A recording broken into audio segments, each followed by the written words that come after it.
Question number 1 का जो C part है वो है p x equal to x four minus five x plus six. इसको भाग करना है जी एक्स के साथ जो कि है हमारे पास टू माइनस एक्स स्क्वायर। ठीक है, जी एक्स हमें टू माइनस एक्स स्क्वायर दे रखा है। हमने थोड़ा सा उसमें स्थान परिवर्तन कर लिया, माइनस एक्स स्क्वायर को पहले लिख लिया और प्लस टू को बाद में। वैसे इससे कोई फर्क तो नहीं पड़ेगा, लेकिन डिवाइड करने में हमें कोई कंफ्यूजन नहीं रहेगी। तो अब हम वैसे ही करते हैं जो तरीका हमने अभी तक पिछले दो क्वेश्चन में अप्लाई कर रखा है। जो भाज्य है उसको हमने अंदर रखा है x four minus five x plus six, और जो भाजक है वो हमारे पास बाहर है minus x square plus two. थोड़ी सी साइन की कंफ्यूजन हो सकती है, तो उन चीजों को जरा ध्यान से समझें। अब हमें क्या करना है, ये हमारे पास है माइनस एक्स स्क्वायर। ठीक है, ये हमारे पास है minus x square. Minus x square में हम क्या मल्टीप्लाई करें ताकि हमारे पास एक्स फोर आ जाए। सबसे पहले हमें ये देखना है, तो हम इसको अलग से लिख के समझने की कोशिश करते हैं। हमें एक्स स्क्वायर में कुछ मल्टीप्लाई करना है ताकि हमारे पास क्या आ जाए, एक्स फोर। अभी माइनस साइन को भूल जाते हैं, ये हमारे पास है एक्स स्क्वायर। तो ये ऑब्वियस है कि अगर मैं एक्स स्क्वायर को एक्स स्क्वायर से मल्टीप्लाई करूं तभी मेरे पास एक्स फोर आएगा। अगर यहाँ एक्स क्यूब होता तो एक्स स्क्वायर के साथ क्या मल्टीप्लाई करता, मैं एक्स मल्टीप्लाई करता। ठीक हो गया, तो एक्स स्क्वायर को हमने एक्स स्क्वायर से मल्टीप्लाई कर दिया तो हमारे पास क्या आ गया, एक्स फोर आ गया।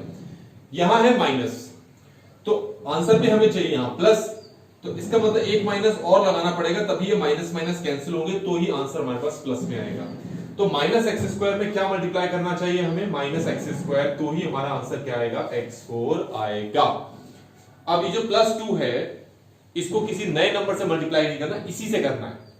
ठीक है, तो प्लस टू को अगर मैं माइनस एक्स स्क्वायर से मल्टीप्लाई करता हूं तो मेरे पास टू को अगर मैं माइनस एक्स स्क्वायर से करता हूं तो ये बनता है माइनस टू एक्स स्क्वायर। और इसको लिखेंगे कहां, इसको एक्स स्क्वायर वाले पद के नीचे लिखेंगे, जबकि यहां पर पहले से नहीं दिया हुआ है तो हम अलग लिखेंगे इसको माइनस टू एक्स स्क्वायर। इसके बाद क्या कर रहे हैं हम, इसके बाद हम साइन में चेंज कर रहे हैं। क्यों कर रहे हैं, क्योंकि ऊपर वाले पद को नीचे वाले पद से हम माइनस कर रहे हैं। माइनस करने के लिए हमें साइन को चेंज करना पड़ेगा। इसके आगे कोई साइन नहीं है मतलब प्लस है, तो ये हो गया माइनस। इसका साइन है माइनस, तो यहां पर हो जाएगा प्लस। ये प्रथम पद हमेशा कटना ही चाहिए। ठीक है, अब ये नीचे उतर जाएगा, ये भी नीचे उतर जाएगा, ये भी नीचे उतर जाएगा। लेकिन लिखेंगे सबसे पहले किसको, उसको लिखेंगे, उस पद को लिखेंगे जिसमें एक्स की पावर सबसे ज्यादा है, वो की जो कि ये है। कितना है ये, प्लस टू एक्स स्क्वायर। तो ऐसे लिखने के बजाय जो मैं यहां पर दिखा रहा हूं आपको टू एक्स स्क्वायर, इसमें इसको पहले लिख लेते हैं। ठीक है, तो प्लस टू एक्स स्क्वायर पहले लिख लेते हैं, प्लस टू एक्स स्क्वायर इस तरीके से। ठीक हो गया, ये हमने यहां तक लिख लिया। अब इसके बाद हमें क्या करना है, हमें एक्स स्क्वायर में माइनस एक्स स्क्वायर में कितना मल्टीप्लाई करें ताकि ये टू एक्स स्क्वायर आ जाए हमारे पास। तो हम ये ढूंढने की कोशिश कर रहे हैं कि हम माइनस एक्स स्क्वायर में क्या मल्टीप्लाई करें ताकि टू एक्स स्क्वायर आ जाए। देखो यहां पर एक्स स्क्वायर है तो यहां पर भी है, तो मतलब एक्स जैसी किसी टर्म से मल्टीप्लाई करने की जरूरत नहीं। यहां पर से एक्स्ट्रा क्या है, टू, तो मतलब टू से मल्टीप्लाई करें। पर दिक्कत ये है आंसर में हमें प्लस चाहिए, तो अगर यहां माइनस है तो इसमें भी माइनस होना चाहिए। माइनस एक्स स्क्वायर को माइनस टू से आप मल्टीप्लाई करो, माइनस एक्स स्क्वायर को माइनस टू से आप मल्टीप्लाई करो तो आपके पास क्या बनता है, ये टू एक्स स्क्वायर बनता है।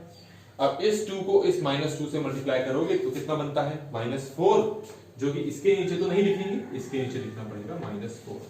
अब इसके आगे साइन कुछ नहीं है तो मतलब प्लस है, ये हो जाएगा माइनस। इसके साइन माइनस है तो ये हो जाएगा प्लस। अब दोनों को माइनस कर रहे हैं तो साइन में चेंज किया हमने। पहला टर्म तो हमेशा कटता ही कटता है। ये हमारे पास कितना आ गया, माइनस फाइव एक्स, और ये हमारे पास कितना आ गया, 10। इस तरीके से ये क्वेश्चन हमारे पास हल हो चुका है। हमें उस फॉर्म में आप लिखकर दिखाना है। तो सबसे पहले लिखेंगे भाज्य को। भाज्य क्या है, x four minus five x plus six बराबर भाजक कौन है, minus x square plus two. हमारे पास जो भाज्य है, सॉरी भागफल है, वो कितना है, minus x square minus two, और जो शेषफल है वो कितना है, माइनस फाइव एक्स प्लस 10। आप ध्यान रखें, इसमें आगे और डिवाइड नहीं कर सकते थे क्योंकि यहाँ x की जो हाईएस्ट पावर है वो अब 1 है, और यहाँ पर पावर कितनी x की हाईएस्ट 2 है। तो तब तक हम डिवाइड करते हैं जब तक पावर दोनों की क्या रहे, सेम रहे।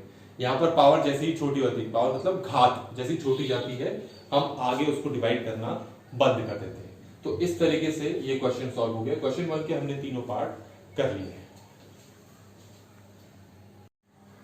प्रश्नावली 2.2 में जो क्वेश्चन नंबर 3 है, ये एक चतुर्घात बहुपद है। मतलब एक पॉलिनोमियल, एक बहुपद जिसकी सबसे बड़ी घात कितनी है, 4 है, तो इसके कितने शून्य हो सकते हैं, 4 शून्य हो सकते हैं। तो 4 शून्य में से 2 शून्य का आपको दे रखे हैं, एक है √5/3 और दूसरा है -√5/3। तो बाकी के बचे 2 शून्य हमें ज्ञात करने हैं। अब बाकी के बचे 2 शून्य हम ज्ञात कैसे करेंगे वो हमें समझना है। तो उससे पहले मैं आपको बता दूं कि जब तुम्हें कहा होता है कि ये दो इसके शून्यक हैं, √5/3 और -√5/3 इसके शून्यक है, तो असल में ये दोनों इसके x के मान दिए हुए हैं, क्योंकि ये बहुपद जो है इसकी चर राशि x है, तो इसका मतलब है ये दोनों x के मान हैं। शून्यक उस बहुपद की चर राशि का मान होता है, जो हमेशा आपको याद रखना है। तो इस तरीके से आप लिख सकते हो। अब इसको अगर मैं इस तरफ लेके आऊं तो क्या हो जाएगा, ये x माइनस √5/3 = 0। दूसरा क्या हो जाएगा, माइनस को इस तरफ लेके आओ तो x प्लस √5/3 = 0। तो ये थे शून्य, अब ये क्या बन गए, गुणनखंड मतलब फैक्टर। अच्छा, एक चीज और समझ लें आप, जो आपको बहुपद दे रखा है, क्या बहुपद दे रखा है, 3x4 + 6x³ -2x² माइनस ये 10x है यहां पर, -10x -5 = इसके 4 शून्यक हैं, तो 4 गुणनखंड भी होंगे, मतलब 4 फैक्टर्स होंगे। अब दो फैक्टर्स तो हमें पता नहीं है, तो उसको कुछ भी नाम दे देते हैं, जैसे हमने x - a नाम दे दिया, एक हमने x - b नाम दे दिया, और बाकी दो कौन है, मैंने ऊपर लिखा हुआ है, एक है x - √5/3 और एक है x + √5/3। अच्छा, इन दोनों को हम कैसे ज्ञात करेंगे, ज्ञात करने का सिंपल तरीका ये है, आपको पता है ये चारों गुणा हो रहे हैं, क्योंकि यहां पर गुणा का साइन है। इन दोनों को हम गुणा नहीं करते, सिर्फ हम क्या करते हैं, इन दोनों को गुणा करके देख लेते हैं क्या आता है। अच्छा, अगर मैं इन दोनों को गुणा करना चाहूंगा तो a - b a + b का फॉर्मूला बनेगा। तो आप देखें x - a x - b, तो इन दोनों को अगर मैं रफ में गुणा करता हूं तो x - √5/3 को अगर मैं x + √5/3 से गुणा करता हूं तो a - b a + b की यहां पर आइडेंटिटी बनती है, जो कि होता है a² - b², मतलब x² - √5/3 का स्क्वायर। तो ये x² को ऐसे ही लिख दिया, स्क्वायर से रूट हट जाता है तो कितना आया, -5/3। इसका मतलब इन दोनों को गुणा करने पे मेरे पास आ गया x² - 5/3, और यहां पर मेरे पास क्या है, 3x4 + 6x³ -2x² -10x -5 = ये पूरा। अब इसको मैं नीचे ला सकता हूं, क्योंकि ये गुणा में है, इसको मैं नीचे ला सकता हूं। तो अगर उसको मैं नीचे लाता हूं तो फिर वहां से हट जाएगा वो, तो कैसे लिखेंगे हम लिखेंगे 3x4 + 6x³ -2x² -10x -5 बट्टे x² -5/3 = यहां क्या बचा, x - a x - b। इसका मतलब क्या हुआ, अगर तुम्हें ये दोनों चाहिए तो इस पूरे बहुपद को किससे भाग करना पड़ेगा, x² - 5/3 से भाग करोगे, तभी आपके पास ये वाला उत्तर आएगा।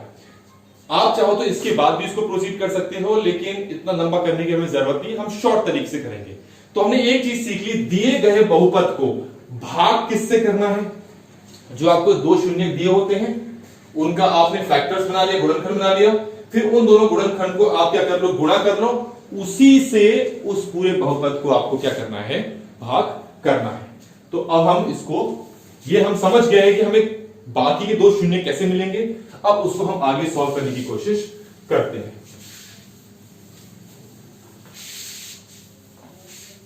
तो हमें क्या समझ में आया कि हमारा एक शून्य है x = √5/3, दूसरा है -√5/3, इसको यहां लेके आएंगे तो x - 5/3 = 0, इसको यहां लेके आएंगे तो x + √5/3 = 0।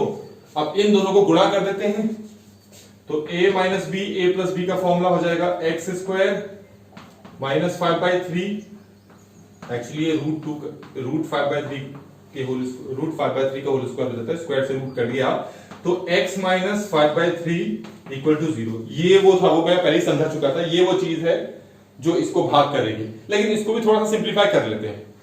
कैसे सिंप्लीफाई कर लेते हैं? इसके नीचे 1 डाल के ये 3, इसको गुणा किया 3 आ गया, इसको इससे किया तो कितना आया 3x², 1 को 5 से किया तो कितना आया 5 इक्वल टू 0। अब 3 वहां जाके गुणा हो गया 0 से, तो कितना आया 0। तो क्या बचा 3x² माइनस 5 इक्वल टू 0। आप चाहो इससे भी गुणा कर सकते हो, इससे गुणा में थोड़ा सा लेंथी होने के चांस है, गलती होने के भी चांसेस है, तो हम इससे भाग करेंगे। इससे भाग करना थोड़ा सा मुश्किल है, तो हम इससे भाग करते हैं। तो फाइनली स्टार्ट कहां से करना है? जब इसको आप सॉल्व करोगे तो कहां से स्टार्ट करोगे? यहां से स्टार्ट करोगे। x यहां से लिखोगे, ये पूरा टर्म यहां बनेगा। अब हम वो भाग करना सीखते हैं, जो हम इससे पहले के क्वेश्चंस में सीख चुके हैं। तो हमें सिर्फ ये याद रखना है, ये हमारा भाजक मिल गया है। हर क्वेश्चन में आपके पास एक भाजक होना चाहिए। तो इस बहुपद को अब ये भाजक डिवाइड करेगा। तो 3x4 plus 6x³ minus 2x² minus 10x minus 5, इसको भाग किया जाएगा किससे? 3x² माइनस 5 से। तो अब हम करते हैं, तरीका वही है। 3x² में कितना मल्टीप्लाई करोगे? 3x4 आ जाए। ये ऐसा पूछ रहा है 3x² में आप कितना मल्टीप्लाई करोगे कि 3x4 आ जाए। यहां 3 है, यहां पर भी 3 है, यहां x² है या x4 है, तो कितना x एक्स्ट्रा है? x²।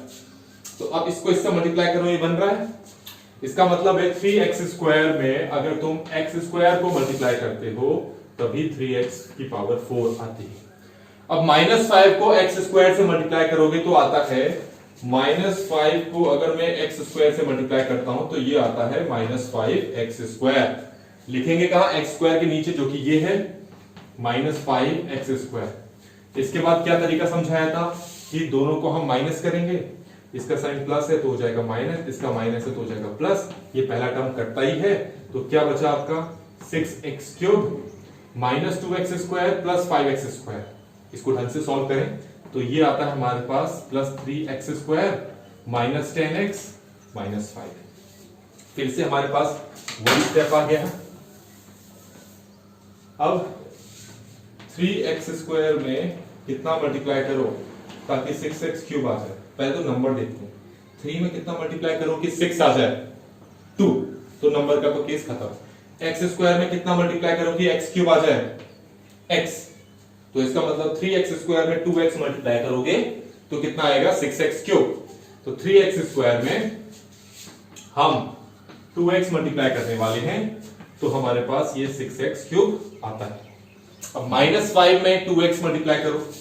-5 में आप अगर 2x मल्टीप्लाई करते हो तो ये आता है -10x। -5 में 2x मल्टीप्लाई करो तो -10x आएगा, जो कि यहां लिखेंगे x वाली टर्म x टर्म के नीचे ही आती है। इसके आगे प्लस साइन है तो माइनस, इसके आगे माइनस है तो प्लस। ये कैंसिल, ये भी कैंसिल हो रहा है। देखिए -10x प्लस 10x 0 होता है। तो अब नीचे क्या उतर गया? 3x² और वहां पर -5। ये क्या है? x² है। तो 3x² में क्या मल्टीप्लाई करूं ताकि मेरा 3x² ही आ जाए? ऑब्वियसली 1 ही मल्टीप्लाई करना पड़ता है। तो 3x² में हमने 1 मल्टीप्लाई किया तो ये आ गया 3x², और फिर -5 को भी 1 से मल्टीप्लाई किया तो हमारे पास कितना आ गया? -5। इसका साइन आगे प्लस है तो हो जाएगा माइनस, इसका माइनस है तो हो जाएगा प्लस। ये दोनों कैंसिल, शेषफल कितना आ गया? 0 आ गया। ठीक है, हमारे पास शेषफल कितना आ गया? 0। अब जो यूक्लिड विभाजन एल्गोरिथम है जरा वो लिखते हैं, क्योंकि अभी तक हमने पिछले क्वेश्चन में भी उसको लिखा था, यहां पर भी लिख के देखते हैं क्या समझ में आता है। अभी के लिए मैं क्या करता हूं, इतना बड़ा नाम बार बार नहीं लिखता हूं, इसको नाम देता हूं अभी के लिए px। तो ठीक है, मैंने px जो कि भाज्य है बराबर होता है भाजक, यहां पर आता है भागफल प्लस 2x प्लस 1 है इस क्वेश्चन के अकॉर्डिंग, प्लस और आता है शेषफल जो कि 0 है। तो शेषफल 0 है ही, तो उसको यहां पर दिखाने की जरूरत भी नहीं है। तो अब देखिए, मैंने आपको स्टार्टिंग में क्या बताया था कि हमारे पास जो बहुपद होता है वो बहुपद, जैसे यहां पर हमारे पास घात कितनी है? 4, तो कितने शून्य होंगे? 4, और साथ ही साथ इसके कितने गुणनखंड होंगे? 4। तो 2 गुणनखंड को जब हमने आपस में गुणा किया तो ये बन गए, तो बाकी के 2 गुणनखंड हमें इससे मिलेंगे। इसका मतलब अगर इसको अब इससे हमें बाकी के दो गुणनखंड चाहिए तो इसका मिड टर्म स्प्लिटिंग करना पड़ेगा, मध्य पद विभाजन। तो दो तरीके हैं, एक शॉर्टकट तरीका है कि x+1 का होल स्क्वायर का फॉर्मूला भी है, और दूसरा हम उसी को अप्लाई करके देखते हैं कैसे करते हैं।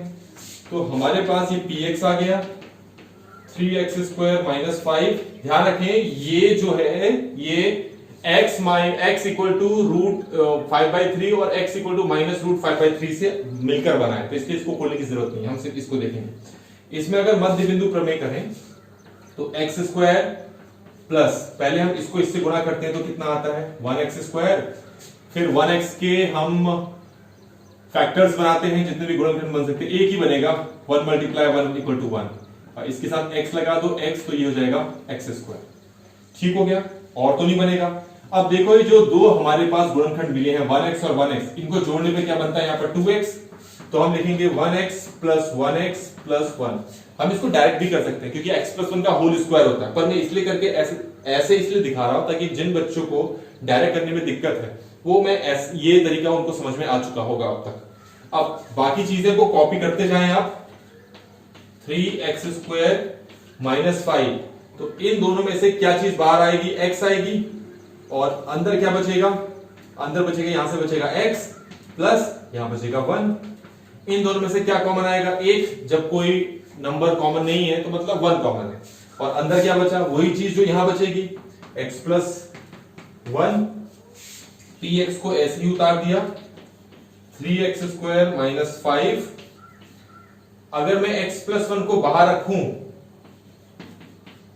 तो फिर अंदर क्या बचेगा x+1। तो इस तरीके से हमने जो px है उसके 4 गुणनखंड भी निकाल लिए हैं और 4 शून्यक भी हमें पता लग गए हैं। अब कौन कौन से शून्यक हैं, 2 शून्यक तो आपको दे रखे हैं, बाकी के 2 शून्यक इनसे निकलेंगे। कैसे, अगर मैं x+1 को 0 के इक्वल रखता हूं और 1 को यहां शिफ्ट करता हूं तो x की वैल्यू कितनी आ गई -1। दूसरा वाला भी ऐसे ही है, क्या है, x+1 को अगर 0 के इक्वल रखता हूं तो x की वैल्यू कितनी आ रही है -1। इसका मतलब है इसके इस बहुपद के 4 शून्य कौन कौन है, एक है √5/3, दूसरा है -√5/3, तीसरा है -1 और चौथा भी है -1। इस तरीके से हमारे पास ये क्वेश्चन कंप्लीट होता है।